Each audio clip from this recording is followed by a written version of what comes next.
talking about 2020 rookies, Dr. Raj. He's got his 49ers cap on. We're ready to roll. I'm gonna forego the intro, Dr. Raj, because I don't want to screw up with my video feed, because it always screws me up on Skype. You gotta do what you gotta do, young man. So let's talk about these rookies. Let's talk about Jeudy first and foremost. I know a lot of people are damn excited about Jeudy in 2020 as a rookie, but what do you think he's going to do in terms of his rookie season and his long-term outlook? Like, where do you see this guy? So boom, right away. Of course, we in the draft season, we talk about draft crushes. We develop these draft crushes. We watch these guys. We get the hype going, and we develop a draft crush. It's no secret to many people that know me, Jeudy is my draft crush. This guy is all-world generational receiver. This guy has all the tools to be the next best receiver in the NFL. He runs the route tree better than anybody coming out of college. I know there's a lot of good talent. This wide receiver class is stacked. But he's been a stud on a great team in Alabama.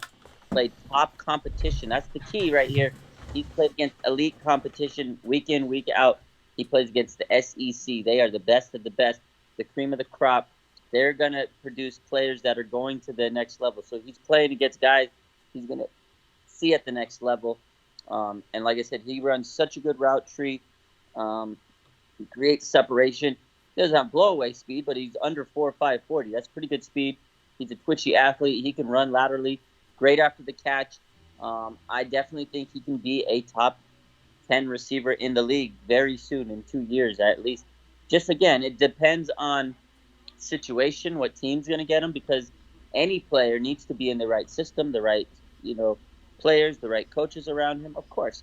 But if he goes to a team with a good quarterback, a good system, and they can throw him out on the outside, he's going to be good because he can create separation and get open. I know a lot of teams, they'll scheme to get players open. They'll put guys in the slot. They'll mix them around. They'll find ways to get it. But he can get open, one-on-one coverage on the outside. That right there is already a key. Of course, players in the NFL are going to be better, than the talent he's played. But if he's got those fundamental skills down already, he will get better. He'll get stronger. You'll hit the weight room, keep learning at the next level, because every level you develop and get better. And right now he's coming into the NFL with an elite skill set at the most fundamental positions and the most critical skill set that you can have. And I think he's going to be a great receiver. I hope the Niners get him, because I can't imagine him and Deebo Samuel. He'd be the perfect complement, because the Niners, we lost Emmanuel Sanders, right? This guy was a great route runner. He was able to get open, create separation, and that's the type of guy we're missing and we got to replace. So he'd be perfect there in Shanahan's offense. But the Raiders might get him. He'd be perfect fit there. The Jets might get him. The only thing with the Jets, he'd be an ultimate weapon there, but they don't have an O-line, and Sam Darnold would be on his back, and Sam Darnold likes to throw to ghosts. So overall, he just has to get on the right team. Let me read some of the comments to you and get your reaction. Jeudy to Philly. Oh, that would be. What does that do to your analysis, though? Same. He's a great receiver. If he played in Philly with Carson Wentz, that'd be ideal for him. Ideal would be the Niners, but that would be a good situation. I don't like this next one. How would this affect your outlook? Jeudy to the Jets. Like I said, he would still be commanding targets. I still think he'd be a good receiver there. Of course, he wouldn't be as good of fantasy-wise, is I guess we'd want to say it, because the Jets still have work in progress, and you're not 100% on Darnold, what he can be. But Darnold still has potential. I think he can be an effective quarterback. You just got to give him weapons. I don't think it's going to hurt him that much. He's going to be their number one option. So it wouldn't hurt him as much as people think. Thank you, Dan. Dan says, I've been playing fantasy football for years, and I don't subscribe to anyone except Smitty. Thank you, Dan. I appreciate you. Hit the thumbs up on that. So, yeah. Tannehill's dad's here saying, Dr. Raj, would you rather have a broken hip wall or the novel coronavirus? We've already talked to him about this. He said he'd rather have the broken hip wall. I don't want coronavirus. Yeah, he's changing his tune on. Especially me, working in healthcare. If I had coronavirus, I'm gonna get all the old people sick, and then they're gonna die, and it's just gonna be. We can't have coronavirus. I Yeah. want coronavirus to end. But real quick, so what do you think about Jerry Jeudy? And then I want to talk about what Chris Sims talked about him after that. What do you think about Jerry Jeudy? Okay, so Jerry Jeudy to me, I'm kind of with you. I don't like his landing spot with the Jets if he ends up with the Jets, but Yeah. I'm like you. He is a wide receiver one in fantasy football. I know you're a little more NFL geared. I'm a little more fantasy geared, but we definitely meet in the middle and we know how to talk about both and cross talk on that. But for me, I'm going to attack it from the fantasy angle. The guy we've seen a player like Hopkins and Calvin Johnson do really well even with struggling QB situations around them. These are Exactly. elite talents. And Amari Cooper is very different. Amari Cooper type player can't survive in that kind of environment. He can still be a wide receiver one in the right place, but he is no Amari Cooper is no Jerry Jeudy. I'll say that. People could go, "Oh, he hasn't even played a snap yet, Smitty. How can you say that?" I can say it because I want to say it. It's my show. Jerry Jeudy is going to be that kind of player where we say, this guy's the next Jerry Jeudy. I think Jerry Judy's that good. And so you put him in a place like New York versus Philly, he's going to mature a little slower, but he will become the same player, I believe. But I'm with you, man. You put him in an Eagles uniform. I don't know that I love him in San Francisco as much as you, and I hate to say that because of all the San Francisco people here, but I just feel like he will be amazing for you as an organization. He will be amazing for you, looking at it from just an NFL football perspective. But with Deebo Samuel there, I don't think there's enough passing to go around to make Deebo as good as Deebo can become as a wide receiver one for his team, and also allow Jeudy to become that elite. So I myself am rooting for a more pass heavy situation, or even if it has complications at the QB position, I want Jerry Jeudy in a place where he's the only elite talent at the wide receiver position, because I want Jeudy to be a top 5 wide receiver in fantasy. He comes in at number. Okay, yeah, no, I can see it, and I know a lot of people are saying, okay, if we get Jerry Jeudy in San Francisco, it's gonna drop Debo's stock. I don't buy that, because Deebo Samuel, again, he's not just a wide receiver that in the terms of conventional wide receivers, he's a very dynamic receiver. He's versatile. You can come out the backfield, the end arounds, the jet sweeps. He can do a lot more, and he creates after the catch. So you get Deebo a screen pass, a little bubble screen, a little slant, and then he's going to make it into a big play. He's going to take a 5-yard play, 20 yards into a 20-yard play. That's Deebo. It's not going to affect him. If anything, Deebo improves from this, because, okay, now you got a receiver on the outside that they got to double up. Who's getting single coverage? Deebo Samuel. George Kittle over the middle is going to improve having a guy like Jerry Jeudy. I hear you. We don't disagree on much at all, man, on this show. So I'm not saying I'm disagreeing with you necessarily, but I think that I just don't know there's enough footballs to go around to feed Kittle, to feed Deebo, to feed Jeudy, to the point where I'm satisfied. Could he be amazing? Hell yeah, he could be amazing in San Francisco, but he's not going to be the same as if he goes to Philly or if he goes to. I don't know, because Shanahan. You remember when he had Julio Jones in Atlanta? Do you remember? I mean, he ran the same offense, and Julio Jones became a monster. He had Andre Johnson in the Texans. I think he would still be, putting up. I think you're worried that he's not going to put up the big numbers. As big. I still think he would. Even just as big. And the other thing that I see is, I think Shanahan's going to throw it more. He just didn't have that type of guy to have in his offense. And when Sanders was there last year, he did throw it more. But you also remember, and the other thing is, okay, you don't think he's got enough, to throw around. Hey, the Chiefs do it. Why not us? So we'll see. Well, and I don't want people to twist this up. Dr. Rush, you are everything you're saying is 100% I know what you're coming on point in terms of like that Jeudy is the man. Yeah, no, I know Jeudy is the man. Like, there's no debating that. Anybody that doesn't think Jerry Jeudy is going to be amazing needs to get their head checked. Honestly, you gotta get your head checked, man. Because this guy is the next Randy Moss meets Julio meets whoever you want to compare him to. He's going to be elite. My comparison is a combination between OBJ and Amari Cooper. They both run good routes. I think that he's like OBJ in the sense that his ability after the catch, his ability to break away, slip away, those types of, and just the route running. Yeah, where we're Um, different though, and again, so you and I are on the same page with that. Like this guy yeah, is a talent. The only place we're different is that I feel like um I feel like I there see are what you're just saying. better places for him. Is all. Yeah, I no, want to see a CD Lamb or a Mims or a Claypool go to the Niners because I think the Niners have a place for a player like that to be absolute difference maker on offense for you guys. I think it's gonna. I wouldn't be mad with any of those guys. Yeah. I like CD, and I think it's so funny because I think a lot of people think that I don't like CD Lamb because I've been hyping up Jerry Jeudy. That's not even the case. If we give me CD Lamb, you know how much hype post I'm going to post about CD Oh Lamb. yeah. I'll be very excited, but I just feel that the better player overall is Jerry Jeudy. And my thinking is, okay, we just traded away DeForest Buckner, one of my favorite players in this last decade. Like this guy was a big time part. We have to get an instant impact. We have to have a home run on this draft. We can't get a bust, because we didn't trade away DeForest Buckner to have a bust. So I just think that Jerry Judy's the best player Yeah.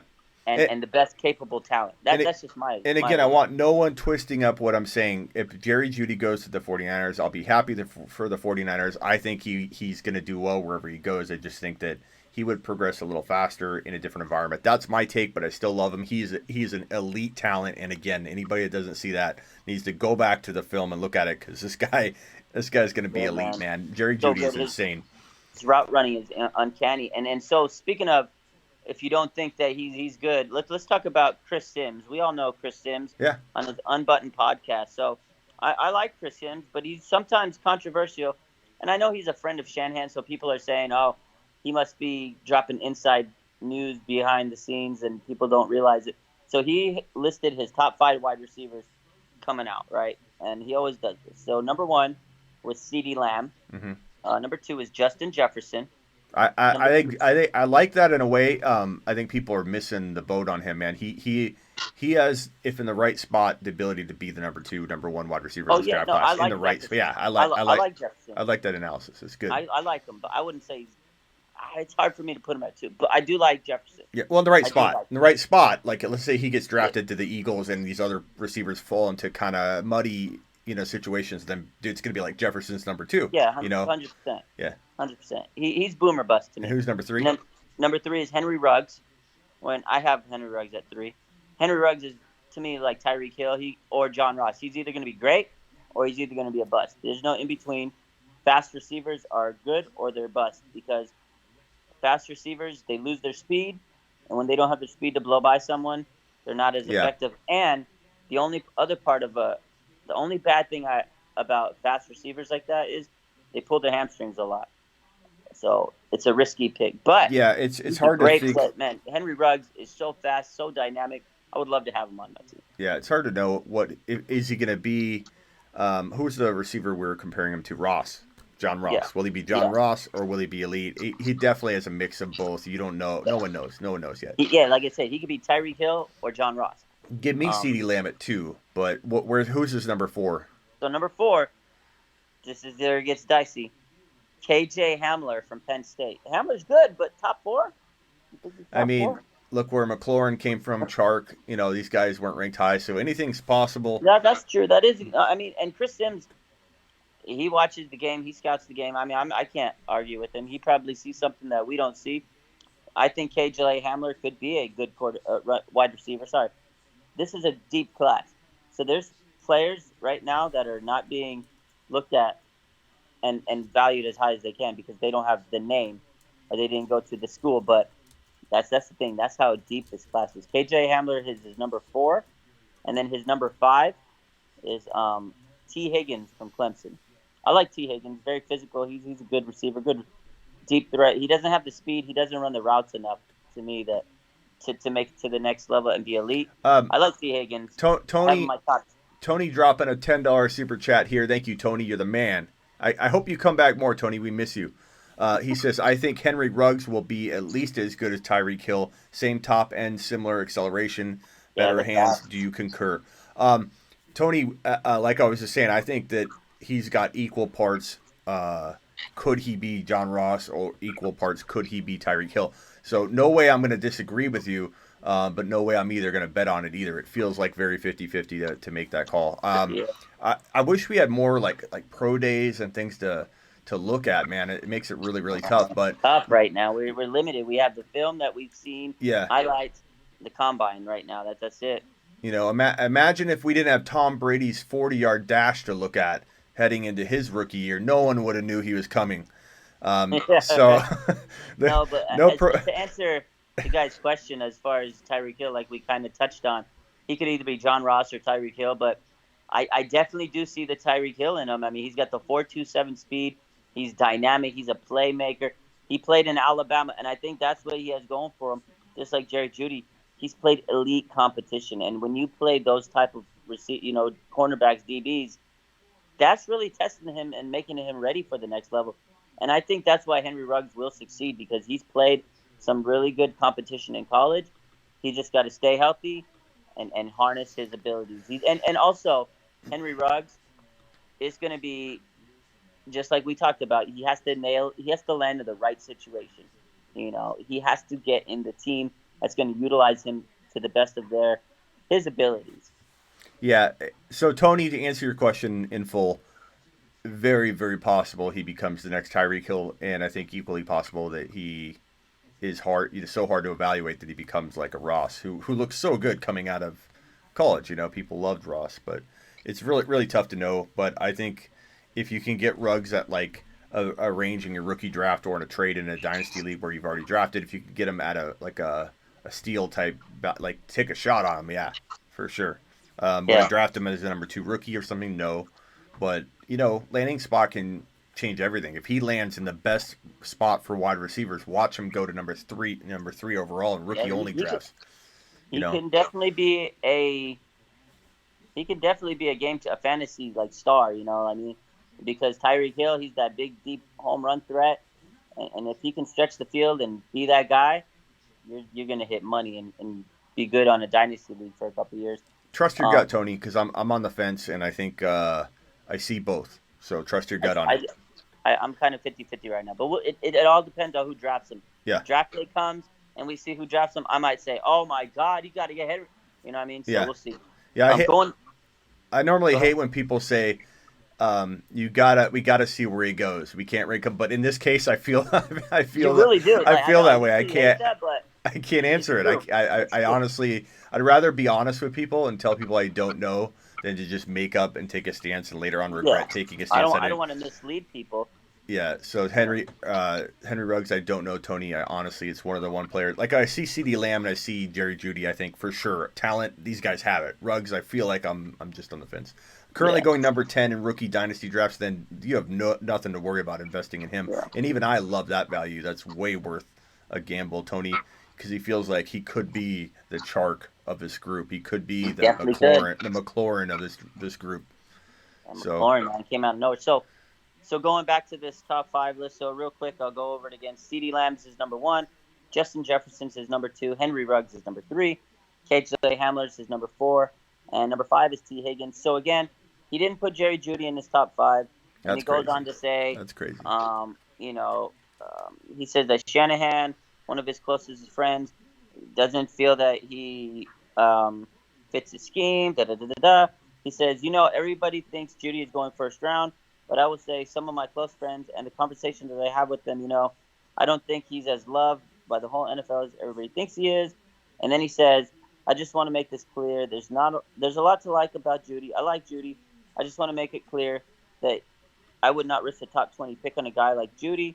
Basically, long story short, he says that this is where I laugh because people are starting to buy into this. Like some famous guys on Twitter, like some big time guys on Twitter, Eric Crocker and other people, they're quoting him and saying basically that the fact that Jerry Jeudy doesn't catch contested catches, he doesn't have contested passes.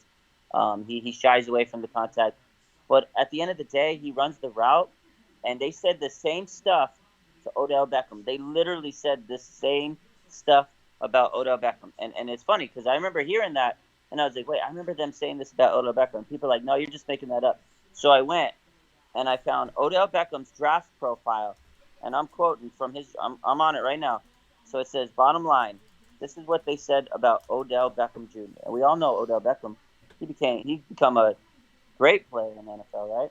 So it said, bottom line, he's talented, competitive, productive, inconsistent college split end who projects as a flanker or slot receiver in the pros, where a creative offense coordinator can take advantage of the run after catch. It says he's can be a productive number three. His ability to catch contested passes will be his downfall. Right there, they just said the same thing that Chris Sims said about Jerry Jeudy. And this guy basically on Odell Beckham's draft profile said that he could be a productive number three option. And I like what Tony just said right here. It's because he's always 4 yards open. And that's it. and if you watch the film, because Tony, I was about to say this right before you wrote that. Tony and I are very like-minded on a lot of our rookies and stuff like that. When you watch his film, he is like, so wide open that he maybe doesn't complete all of his routes because he doesn't need to. Like, I understand what people they want to act like they have some inside scoop and they want to be the first to report it, say something bold. That's it. But I'm sorry, there are 32 teams, and maybe one or two feel that way. He has not had discussions with handfuls and handfuls of teams, and I can tell you right now that for everything I'm hearing, Jerry Jeudy is not going to make it out of the top 12. It's crazy, man. And so I don't understand. It just makes no sense because it's the same thing. I'm reading Odell Beckham's again. His weakness, it says he can be out-muscled in a crowd. Again, he talks about inconsistent in making contested grabs. And this is all the same stuff that Chris Sims is saying about Jerry Jeudy. And again, okay, maybe he wasn't physical. OBJ wasn't as physical coming into the league. But you hit the weight room, you get stronger, you're going to become physical. It's not like he's in the NFL, okay, his training's over. His training's just begun. I would love to get better. Anybody that has that stance on anybody, they're too small. Go look at Terrell Owens when he was a rookie. Yeah. Go look at Terrell Owens after he was, became a veteran. It's a size difference that it makes you like, oh my God, you can't believe how much bigger, cut, strong, dominant he is. Don't hold a rookie to a certain size. And I like to use A.J. Brown in this example. I went at it with another fantasy analyst in Good Fun on Instagram last week about when I said that A.J. Brown reminds me a lot of Calvin Johnson in terms of how physical, how strong he is, how big he is. And he goes, you can't compare Calvin to A.J. And then he was stuck on the height, because Calvin's 6'5", A.J.'s 6'1", 6'2". Yeah. But it doesn't matter. If you look at a photo, I wish I could put it up here, but YouTube doesn't let us do a lot of copyrighted stuff. So there's a photo of DK and AJ Brown flexing together. You know that photo? Yeah. Aside from the height difference, you almost can't tell them apart. Like they're both, and that's saying something when a guy 2 or 3 inches taller than you was standing next to you, and you're as big as him and as ripped. And so I forget where I was even going with this. Oh, about size. AJ Brown, before when he was in college, played a lot smaller, and if you look at him now on the field, he's a monster.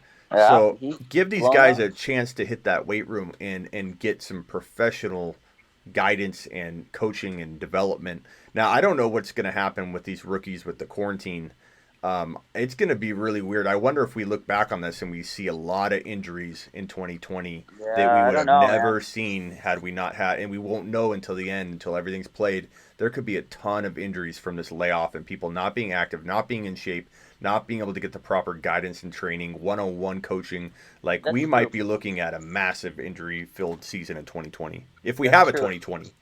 That's true. And you're right, because again, the biggest thing is for a rookie is that training, is getting in that weight room. And again, that's going to change. Their body's just going to change. They're young. They're in their early 20s, 20 years old, 21, 22, 23. These guys, they haven't hit their peak prime yet, and they haven't hit their full body, composition in the NFL. So, like you said, to sit there and call him, he can't out-muscle or grab because he's not physical enough, that's silly to me. And you're right, the training, that's something we got to look into. I know there's a lot of players that are training. They're finding ways.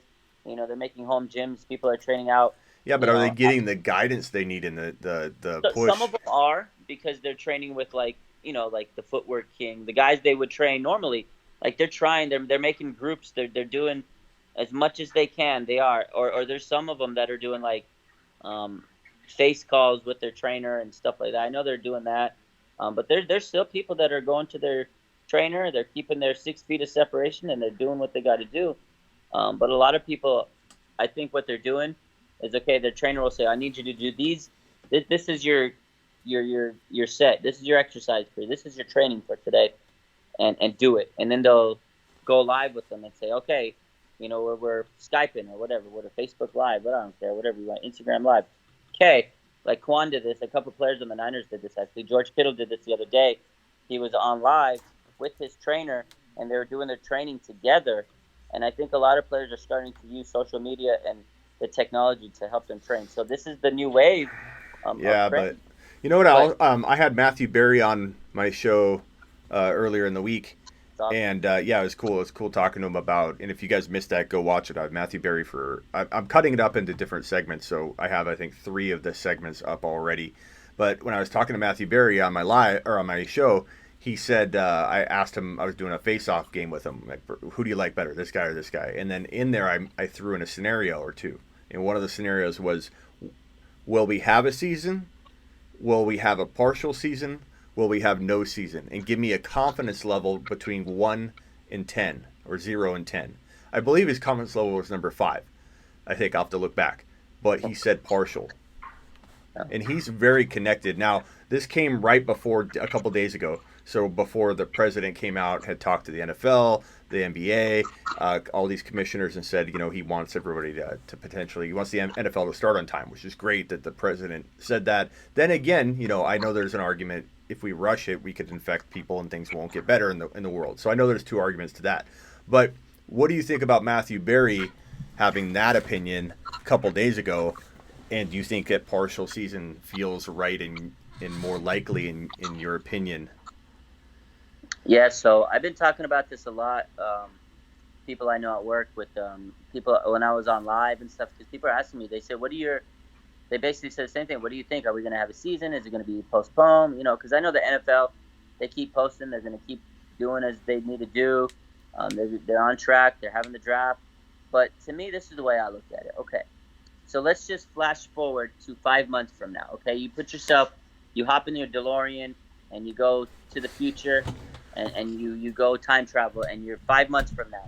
Do you think in 5 months, magically, all of a sudden, everybody's allowed to be in groups? The players can meet with each other. They can do their training, all that stuff. Do you really think that in 5 months that all this is going to be eradicated and we go back to normal? It's hard for me to think that with everything the way it's going now. To me, it's only going to get worse before it gets better. And it's hard for me to sit here and think that, okay, in 5 months, they're going to let 90 players join up together, do training with plus the coaches, plus all the other scouts, whoever needs to be in a training session. All those people, that's over 100 people in 5 months from now, when we have social distancing. Whatever's clever says partial season virus will reemerge in the fall, which is a very, very, good prediction. Because it's very true. How many cases, if you remember back when this thing was barely, I remember seeing TikToks on it and tweets on it, like before I even understood what was going on. Like I would just see coronavirus, people holding coronas, and I'm like, this is January, right? Where you're like, what are they even talking about? I don't even know what they're talking about. Back then, how many cases did we have in the United States? 0, right? Yeah, not much. I mean, maybe we had some carriers of it at that point, giving it to people, but we went from having 0 to probably 45 to what we have now. So if we do dial the cases back to, let's say, even a couple hundred in the whole United States, aren't we in the exact same risk level with 100 active cases in the United States with people out and about? I don't understand how we can even, without a vaccine, without a way to treat it 100% of the time, or that's what I'm saying. So I don't even understand how we're going to get out of this period without a vaccine, without that being the only. How do we go back to normal civilization without the vaccine? We can't until, and this is what I've told a lot of people. I was even talking to my daughter about this because I was trying to educate her, and because she was like, "What do you think? Do you think?" She was like, "Daddy, what do you think?" Because she's 11, she's pretty smart now, and she understands the stuff. I try to tell her and educate her, and I was telling this to patients and these people I work with and everybody, and we've been talking about it. And I honestly said the same thing. I said, listen, it takes about a year, at least a year, to get a vaccine after all the clinical trials and everything, at least a year. And then once the vaccine comes, then they have to produce enough as long as the vaccine works. Then we have to make sure that it's working right, there's no side effects, and everything's back to normal. So at least a year in making a safe and effective vaccine, then we can start slowly going back to normal civilization. But even still, once we get a vaccine and we start going back and trickling back into normalcy, there's going to be a lot more rules in society. I think people are they're going to start adopting these, 6 feet rules, the social distancing. I think there's going to be a lot more changes. Like, yeah, we're going to be going back in crowds, but it's going to be a lot more limited, and there's going to be a lot more rules even after we go back. So I never wanted to shake hands with people I didn't know anyways. So this will work out great. This is going to work out great for me in terms of how I socially interact, because it drives me nuts when I got to shake someone's hand and I don't even know them. Too, I'm like, oh. And especially working in a hospital, I've always been like, oh, I don't want to shake it. I always do the bump and stuff, and people probably thought I was rude. Right. But I was just always like, yeah, because you don't know what's on people, especially in the hospital. Oh man. So given your boots on the ground experience with this stuff, you're at a hospital, you hear a lot of things that other people probably don't. Yeah. If you had to put a percentage on it that we cancel a season, so quick answers, I'm going to go through the scenarios. That we have a season period, what is the percentage that we have any form of a season whatsoever? And I'll narrow that down as we go. Right now I'm 50-50 on it. 50-50. Yeah. Oh, that's devastating. I'm going to throw up right now. Okay. Odds. That's me being optimistic. Yeah, and if we have a season, so we're in that range now, how much of a percentage do we have of having like a 10-game or less season? Probably about 60%. If we have a season, I don't think they're going to go full season. 60%. Yeah, I mean, Matthew, maybe 70%.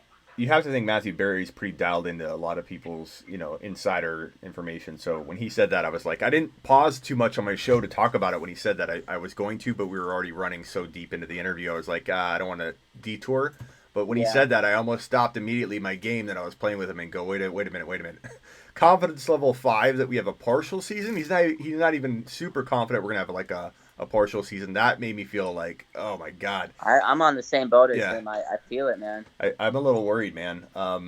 What happens? Let's talk about that scenario real quick, and then we'll get into CeeDee Lamb. Then Tony had a question about Mims. I know you want to talk about Mims too. I want to get to. I want to get. So after this, there's a couple guys I want to talk about. Yeah, let me throw Mims into the list here. But Boy.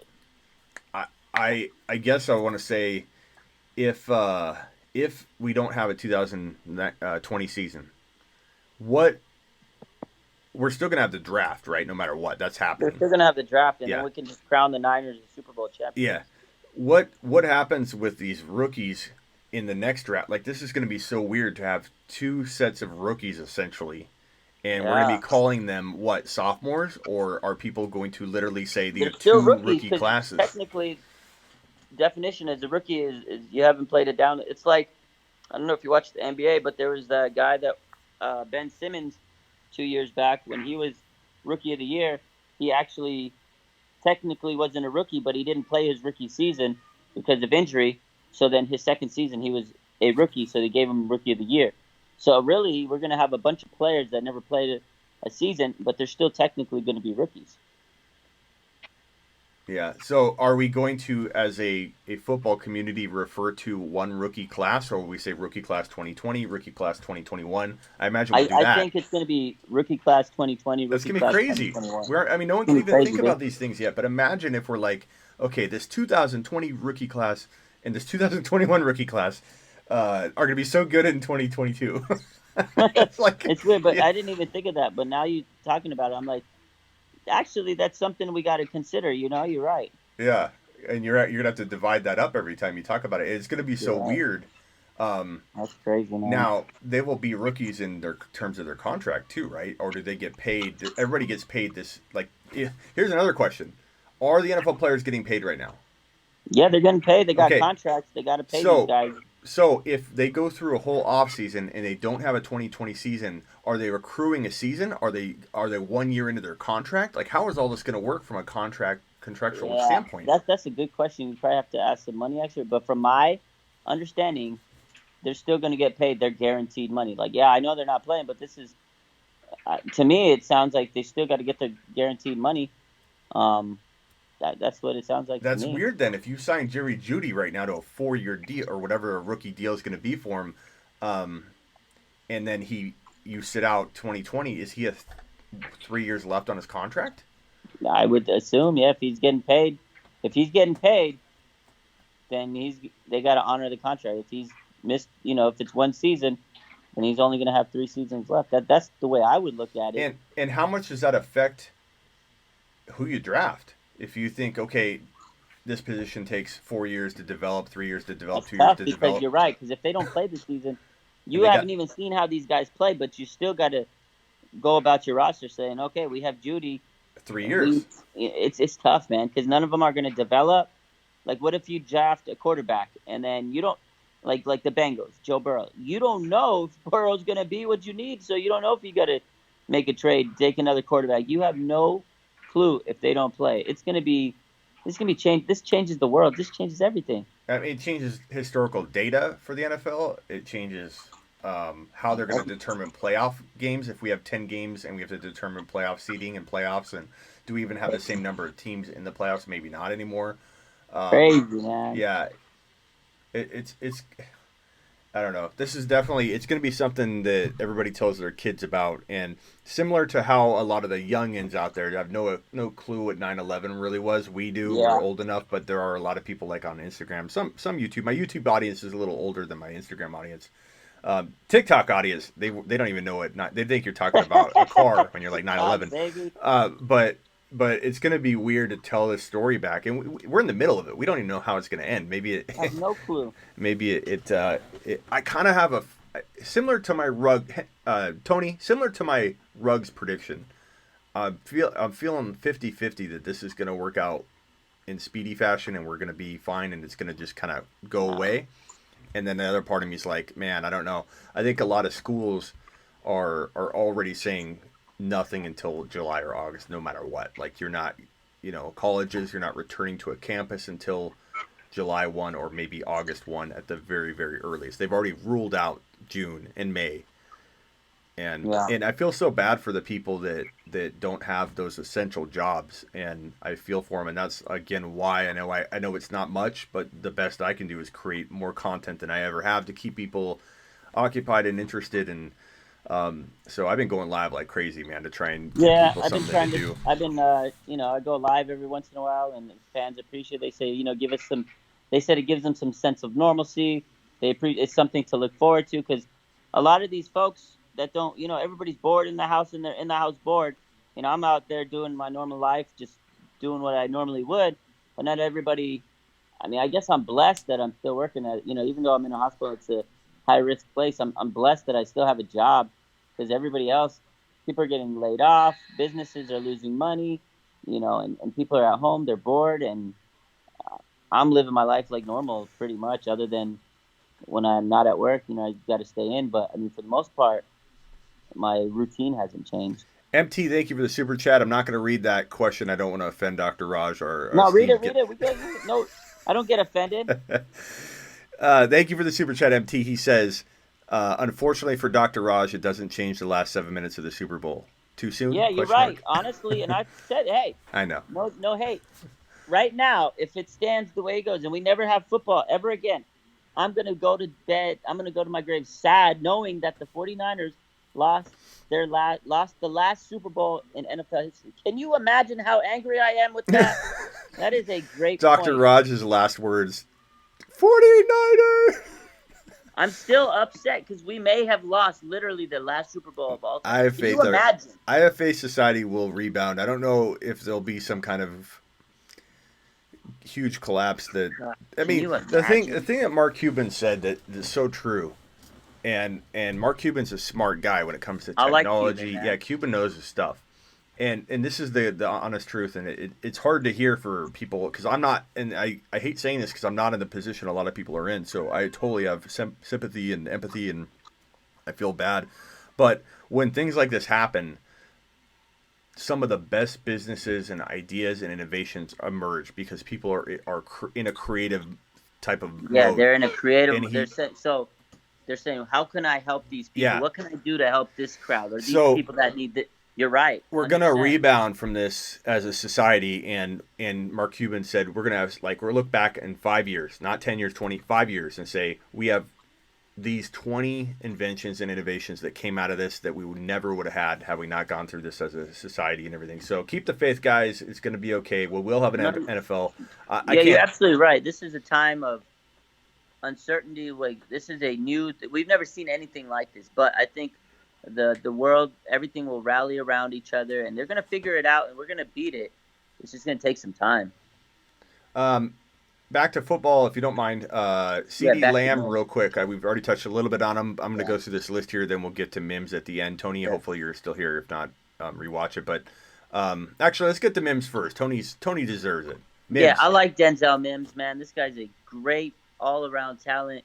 You know, a lot of people were talking to that he doesn't run the routes, this and that. He's an underrated route runner. I think he's a very good receiver. He according to PFF Draft, college scouts, he had the most contested catches among all wide receivers in the draft coming in since 2017. He's got 39 contested catches, so he's used to coming over the middle, you going against, one-on-one coverage, playing against, contested catches, getting receiver the DBs to come and doubling him up. He's a very physical receiver. He's a very dynamic receiver. He's got good vertical ability. This guy is fast. He is tall. He's a great receiver, and I think a lot of people are overlooking him. His combine was amazing. He put on a show and showcased that he could be a top receiver in this league. To me, I have him in my top 5. He is my number 5 wide receiver in this deep, deep, deep receiver class. I am a big fan of Mims. The only thing I don't like about Mims, of course, and this is my same knock on CD Lamb, plays in the Big 12. So you can definitely look good because the DB, you can't tell me an elite cornerback elite cornerback prospect coming out of the Big 12. You can't, unless there's one, and I know who it is, but most people couldn't tell me who it is. Is the what? I said most people couldn't tell me who an elite cornerback prospect out of the Big 12 is, and that's the only reason why I think, I have a knock on these Big 12 guys. But overall, other than the fact that he hasn't played elite competition, Denzel Mims, he flies off the tape. He's a great, great talent. I have CD Lamb as my number 2. I have Okay, me Mims too. in my like 5 to 8 range. Like he could be 5 depending on Yeah, landing spot. that's fair. I have him number 5. Lamb to me on film, I almost want to say has more. He's more NFL ready, I believe, than really anybody. I think Jeudy Yeah. is bleeding talent mixed with almost that same readiness, but he's just bleeding talent. Like talent he doesn't even know he has yet. That's when I look at Jeudy, I'm like, this guy doesn't even know his spatial, strengths and how to dominate the space around him yet. Like he can learn a lot of things from the NFL. Yeah. But CD Lamb feels like if you insert him in the right place, he could blow up right away. I love CD Yeah. Lamb. He's my number 2. I like CD. Situation could make him 3 or 4 for me, but Jeudy, I don't think could be taken out of number 1 wide receiver contention though. To me, he's number 1 because Yeah. I talked about already. Yeah. The routes, everything. He's the most technically sound receiver. He creates space, whatever. CD Lamb to me, and like I said earlier, I don't hate CD Lamb. I love the guy. Great talent. Great after the catch. His ability to after the catch is unbelievable. Great deep ball. Great vision. Great tracking. Good hands. He's great. He's a total package. So, babe. He doesn't have the elite speed, but you don't need 4.4 speed in the Um, NFL. DeAndre Hopkins proved that myth wrong. Let's go to J.K. Dobbins after this question. Preston, are you still there? He asked me a question at the very beginning, and I've had it on the screen the whole time. Smitty, would you trade 1.05, 1.09 for DJ Moore? I don't think I would. I think I'd rather have the 1.05 and the 1.09. Maybe because you could trade both for like the 1.02 or 1.01 or 1.03. I'd try that. But 1.05 could land you. Well, you know what? Maybe I think I'd rather have the 1.5. I think you're going to end up getting one of those running backs or a CD Lamb. Because I think running backs will take at least 2 or 3 of those spots, and then you have 2 wide receivers. So I like that 1.5. I don't know that I love the 1.9 as much like in evaluating that. Like that's not why I'm doing it. I'm doing it because the 1.05. But I try and move that up 1 or 2 spots, get more control of your destiny by having a little bit higher pick and more of a choice of who you want, not the leftover of the top 5. What do you think of that trade, Dr. Raj? I agree with what you said. I mean, you kind of have to. I feel it'd be more of a reach if you're doing that and you're giving up too much talent on that. But to each their own. J.K. Dobbins, I think, in the end, here. Let me have a confession here. I started to get on the Swift train more and more, and I remember when I do an analysis in January 1. I release all of my rookie rankings, analysis videos. I do a ton of work on it heading into. As soon as the ball drops, the fireworks are going off, I'm hitting the button to switch my site over to 2020 or next year it'll be 2021. I'm crazy, man. I live for it. Love it. And I have all of my rookie analysis done, and I tell everybody, understand it's early. This is talent based only because I don't know situations or how teams are viewing them. And again, we can just make assumptions. And J.K. Dobbins was my number 1 running back after ETN. ETN we thought was coming out. He's my number 1. Yeah. But ETN off the board, J.K. Dobbins is my number 1 because I'm looking at talent only. I'm not listening to any of the noise whatsoever. I've slowly just accepted that Swift is on the same page as him. And I slowly had him climb my rankings to where they're about even. And then I was making a trade in a dynasty league with a bunch of followers. I'm in a followers league. And I was looking at film again. I'm like, I'm going to look at film again. There was a reason I didn't have him near J.K. Dobbins. And I like Swift. I'm not saying Swift can't get better, like we just talked about, like a player getting bigger or faster or working on things. But when I watch the film, he reminds me of a guy that's really good at the college level, but he doesn't stand out to the point where I think he's going to dominate at the next level. I think he could get lost in mediocrity at the next level. I like Swift. I like him in the right spot. He will do well if he landed in the best spot of all the running backs. I will admit that I'm moving him to my number 1 running back or number 2 running back or wherever. Right now I have him about 3. I like him. I'm not going to call him a bust. I'm not going to avoid him. But when I look at film, he just reminds me a lot of those players that are really good at their level but not amazing. Like when you think about LeBron, when you watch LeBron in high school film, it was like watching a 6'6" or how was he, 6'7", 6'6"? 6'7", yeah. Watching a 6'7" person play with a bunch of kindergartners. It was like it was ridiculous to look at. He was dominating. Yeah, and you knew, okay, if you take him 1 level up, he will still dominate. You take him 1 level up, he's still going to be one of the best players on the court immediately. You knew that. And I feel like when I look at J.K. Dobbins, I don't know that I feel that way about him, but I feel a lot closer to that than I do when I look at Swift. So for me, J.K. Dobbins, a long story to get to this, is my number 1 rookie running back, and I've recently bumped Swift down again when I had them even. I think he in the right spot. A lot of people talking KC, and I don't know if I love that because of the way they misuse Damian, but I also love it because the offense is freaking on fire. You kidding me? You put him on that offense? Right. They already got so much speed. You put him on that team, oh my God. Right, so I love it, but I also watched them misuse Damian Williams all year, so it worries me a little bit. Yeah, but you know what? Damian Williams is an undrafted player. Right. Whereas he came up big at the end. They figured out he was this guy. Dobbins is a can't miss.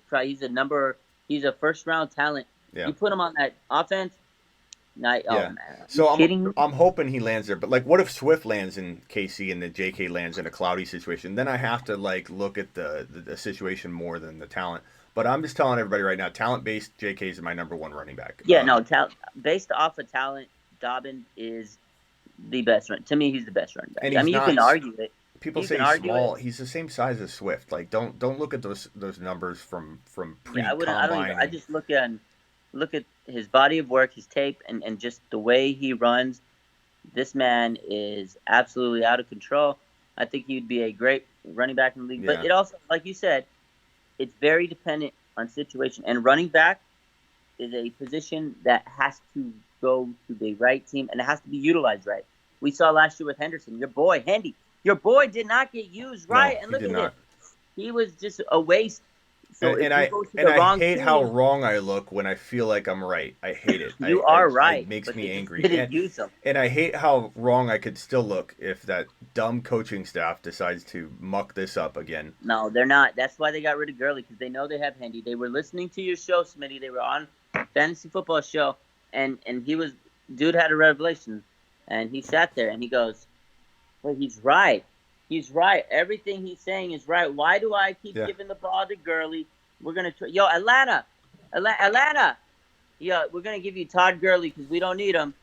Henderson, get in my office. You're Yeah. about to carry the rock 100 times next year. Please. It's 100 happening. give that guy at least 200 carries and then we can talk about if I'm right or wrong. I just 200 times. the problem is the problem is I have no faith in that coaching staff right now. Like I don't have. you think I would be ringing this bell all day long thinking this is the time, but I'm so worried that they're not going to know what they have in But front of them here's still. the thing, Smitty. Tell me who else they have on that team right now. They seem to love Malcolm Brown. I'm telling you right now, I don't trust them. But I am hopeful, Dr. Raj, that I am able to be at least given a shot to be right on this. You got to keep, like you say, keep the faith, Smitty. This is the year of D. Hendy, and he's coming for blood. I hope he is. So we already talked about Ruggs, DeAndre Swift. We talked about. We got to talk about Justin Jefferson. We haven't talked about him yet. Okay. Okay, so let me just give you my top 5 wide receivers. So my top 5 college wide receivers. Number 1. Well, actually, I'm going to go reverse. I like to create the drama, in reverse order. So number 5, I already said it. I like Denzel Mims. This kid is tall. He's a great receiver, underrated route runner. He checks all the boxes. He's a great player. Again, the downfall to him is he didn't play against elite competition. Played in the Big 12. They don't have the best cornerbacks in the world, so a lot of people could go into the Big 12 and look great. Not taking anything away from him, but he's my number 5. Number 4, Justin Jefferson, LSU wide receiver. This kid is a stud. He's being underrated. He's a route runner. He's physical. He's tall. He's got the hands. He played in the SEC, LSU. He was Joe Burrow's number 1 guy, and this guy is, he's amazing. This guy can win the jump balls. This is number what? What number is this? Number 4, Justin Jefferson. I love this kid's game. In the combine, he showed so much talent. His skills were amazing. He popped off on the combine. Vertical, a good speed. This guy runs he runs a 4, it's in the 440s. I can't remember off the top of my head, but he is a great receiver. I love Justin Jefferson out of LSU. Number 3, the speedy 4.27 40 Henry Ruggs. You can't deny the speed he has. He has the potential to be a superstar in the league. Has to be on the right team, of course. He can be a boomer bust. He can either be Tyreek Hill or John Ross, but I'm taking the Tyreek Hill route. This kid can be a home run threat. That 4.27 speed and explosiveness off the line is incredible. He's actually better at routes than most people give him credit for, and he's a super athlete. He played basketball prior to becoming a football player, and his vertical ability is insane, and he showed that in the combine. Number 2, and he also played in the SEC, Alabama. He was a stud, and he benefited from playing alongside Jerry Jeudy, but those 2 guys were amazing. Number 2, CD with the TD. I like CD. I see you saying that. To be honest, I'm prognosticating here, predicting the future. I see you screaming and yelling, CD. I see it. You really see it? I do. With the TD from Jimmy G. I'm sorry, but that's it. That's what happens. Man, I'll be crushed, but deep down inside, you'll know I'll be sad because my boy will get to number 1. But number 2, CeeDee Lamb, great player, good hands, good vertical ability. He's got the speed after the catch. He's great after the catch. He doesn't have good line speed and explosion off the line, and he still has to develop a little bit as a route runner. But he's not bad as a route runner. He's pretty good, and the guy is just slippery when the ball is in his hands. He creates in open space, and it's hard to tackle him, and he's very physical. The only thing that I hate about his game is that he played in the Big 12, and Big 12 cornerbacks, like I said already, are just not that good. So it made him look a little better. But no disrespect. Great player. I think he's the most pro-ready wide receiver. You put him in the offense right now, he's ready to roll. He's ready to be a wide receiver 1 and make an impact. But number 1, Jerry Jeudy, man. My draft crush. I've already said why. I love the guy. Route runner. extraordinaire. This kid is going to be a star, but I hope that he's on the Niners. I got mine on the screen here. I'll read it to you. Let's see. Read me This your is top based five. on mostly on talent right now, and that situation could change it. Jerry Jeudy number 1, CeeDee Lamb number 2, Justin Jefferson number 3, Gandy Golden number 4. Gandy Golden, I love that. Ooh, and Ruggs Mims at the 5. Claypool kind of in the mix too. I like Claypool. He's top 10 for me. But Gandy Golden, and people can make fun of that all they want. What about Chark again? McLaurin, these guys emerge. And, you didn't know. There was a point when Hopkins wasn't as liked by a lot of people coming out, and I had him as my number 1 wide receiver. I didn't waver on that one. And Hopkins, people were like kind of on the fence about. I'm excited about Gandy Golden if he gets the opportunity. I like Gandy's game, man. Yeah, that's you know what? I like that you took the bold take and you put Gandy Golden in your top 5 because this guy has so much potential. He just has to land on the right team, and whoever uses him. When you watch the film on him, you get that feeling, man. Like when I watch it, I'm like, how are our NFL scouts? Like there are 32 teams with a plethora of scouts. Like I know somebody's targeting this guy, going, "Oh my God, this is a hidden gem." Just sitting there, licking their chops, going, "Oh my God, can you imagine this guy?" I honestly think he can be, like you said. The way I see him is he's going to be the next Chark. Like nobody knew that Chark was going to come in and just be who he was. I think he has potential to come in and be like, "Oh wow, look at this guy. We weren't talking about him pre-draft. This guy is he's going to be a steal. Yeah. And then the other guy you mentioned that's in your top 10, who's in my top 10, I got him like maybe 8. Chase Claypool. I mean, I was high on him before the draft, before the combine, and after the combine. Yeah. I was like, this kid could be the next Calvin Johnson. He literally can. Yeah. And his blocking skills, oh, man. Yeah, Claypool looks pretty good. Jeudy isn't even the best wide receiver on his team. He played mostly out of the slot going against 2 second and third best corners. Honest Abe, that was something we talked about earlier. There's an argument to be made for, a lot of this, but I think that when you watch the film, to me, it screams that this guy is loaded with talent, and he'll progress at any of his weaknesses, man. He was the wide receiver 1 in Alabama. This is my take on that, because I've heard people say that he didn't play. That okay, if he played against second or third receivers, but again, there's second or cornerback. There's second or third cornerbacks in the SEC. Those guys are better than your first string or your number 1 cornerbacks in the Big 12 or any other conference. That's the way I look at it. SEC, your second cornerback is better than anybody else in the nation's top cornerback. That's bottom line. Yeah, so. and that goes to say that this is his game, man, moving around all over the field. That won't change at the NFL level if they're going to move him around all over the field, and he's not going to see always the top cornerback covering him. Claypool, Tony says Claypool is his number 5. Peoples is his number 4. Oh, sorry, number 3, Mims, 2, Ruggs, Jeudy, 1. Where do you have CeeDee Lamb, Tony? Chris says you guys scammed me. Who scammed you, Chris? Scammed you. Why is Chris saying scammers?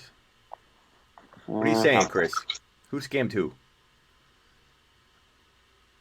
Tony, no love for Lamb, says Jeff. That's what I'm asking, Tony. But you can make an argument for all those guys. I mean, honestly, you sure can. I mean, this is a great class, man. This is what I said at the beginning. Like all this, there's so much talent in the draft. Everybody, this is a deep class, and at the end of the day, we're just making assumptions. We're not professionals here. We're not talent scouts. We can make assumptions on what we see, but at the end of the day, the only people that really know are the GMs, the talent scouts, the coaches. It's fun to sit here, prognosticate, and make assumptions, but we'll see how they play out in the real life. He says number 6 for Lamb. So Lamb just missed the cut. Don't sleep on Antonio Gibson from Memphis, underrated, says Roger. Good one, Roger. Good looking out. Yeah, it's a great class, man. I'm excited about it. It's a beautiful class, man. I'm also, man, okay, so here's a question I have. God, all the different angles to look at this coronavirus thing and things you aren't thinking about, like here's another mind freak, blow your mind, right, Dr. Raj? We Yeah. don't have an NFL. We don't have a college season, right? So what does that mean for a guy like ETN who he foregoed entering the NFL, misses the big check, and watches these other running backs not even play a game and get their check? And it's just crazy. It's crazy to think about all the ramifications this is going to have, and watch a guy like ETN who could graduate anyways online while he's waiting. And he's not going to school or anything. He's going to go online if he wants to finish his degree, and that's why he Yeah. stayed. It's just crazy, man. It's crazy. It's tough when players go back, and actually, oh man, my phone's about to die. I'll make this quick Yeah, comment yeah. and then I'll go, because I was talking to one of my good friends. We were talking about the draft and Jeudy and CeeDee Lamb and all this stuff. We were talking about a lot of the stuff that we talked about today, me and you. But he said the same thing. A lot of these kids, they go back. Sometimes, in their sophomore season, they have a huge season, but they have to come back for the junior year, because you can't go in the league yet. And I feel like a lot of times they go back and they hurt their draft stock, or they don't play as hard, or they don't, go as crazy in their junior year compared to their sophomore year, where they, show everybody what they're worth. Or even if they come back for their senior year, like, they don't really play as hard because they don't want to get hurt. So they're not playing as good as the guy under them who's trying to make a name for himself. So then they kind of take a drop in their stock. So when they go into the NFL draft, everybody's looking at their most recent season, and there's a lot of recency bias. So people are like, oh, he didn't have as big of a season. But if you look back at the year before, that player probably had a great season. But again, they don't want to get hurt. They don't want to, they know that they're a good talent. But unfortunately, going back 90% of the time hurts their stock, Let me ask you this last question, and I'll let you go. And thank you for coming on. Next week, we'll do an NFL mock draft. I'll have the tool ready, drag and drop on sleeperu.com, and we'll live do a split screen and drag and drop the mock. You still there? Percentage? Are you there? I think Dr. Raj jumped. His phone might have cut out. I think he's gone. Hold on. You there, Dr. Raj? Here, we'll disconnect, see if he calls back. I was going to ask him a question. I'm going to save that question for him in case he pops back on.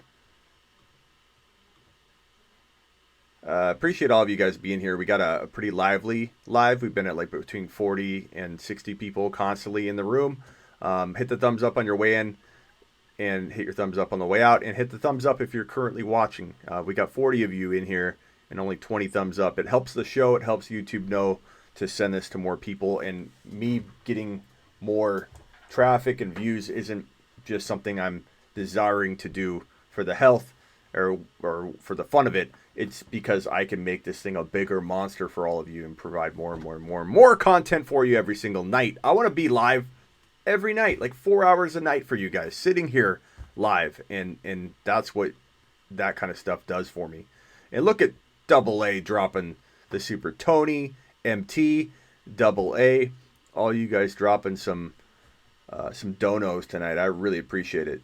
Doc and Smitty, thanks for the show, keeping me sane. Okay, here's what I was going to ask Dr. Raj. I don't think he's coming back. So I'm asking Double A. Double A, you ready? Tony, Double A, and MT, the super chatters of the night. Which, by the way, I'm going to start putting up like a super chat board or something so you guys can get some shout outs for all the awesome stuff that you give back to the show. Here's my question for you guys. How many players will be wearing a mask underneath their helmet on game day? Do you think that that's even a possibility? Is that going to be a norm? Will it be allowed? And do you think it's even like I'm joking in a way, but I'm not? Like, can you envision players wearing a mask underneath their helmet? Is that going to be a new look, or will it be a face shield? Will everybody be required to have a face shield? I'm asking legitimate, serious questions here. I think things people aren't thinking about yet because my mind goes there. I'm weird. But I envision a whole change amongst that stuff. All gloves, some kind of full helmet, face shield, and some people wearing masks underneath. It's going to be weird. But maybe through some innovation like I talked about, maybe a full shield helmet that completely covers any kind of moisture to get in, is it possible to avoid people getting sick through innovation? Tony says 0. Elgin says 0. A lot of you say 0, but to have a season, they might need to do some protective protective equipment type of change, man. Probably see them wear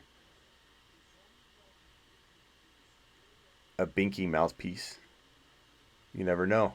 Some kind of weird mouthpiece. I could see that. Some kind of weird with a shield. I'm not joking. All right, guys. I appreciate all of you. I'm out for the night. We've been live for over an hour. I plan to do a mock draft tomorrow on Instagram.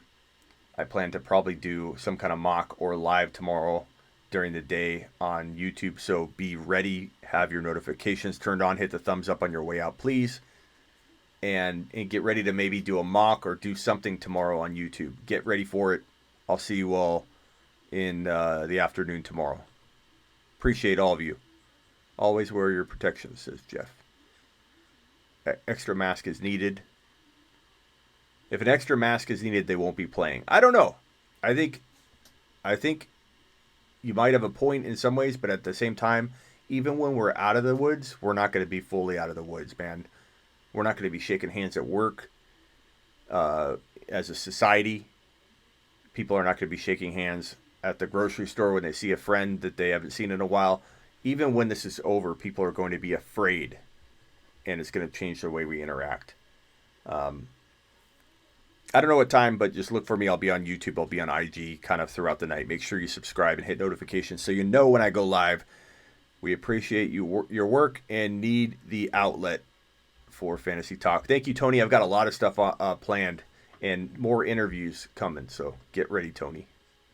Later, guys. Thank you, Chuck.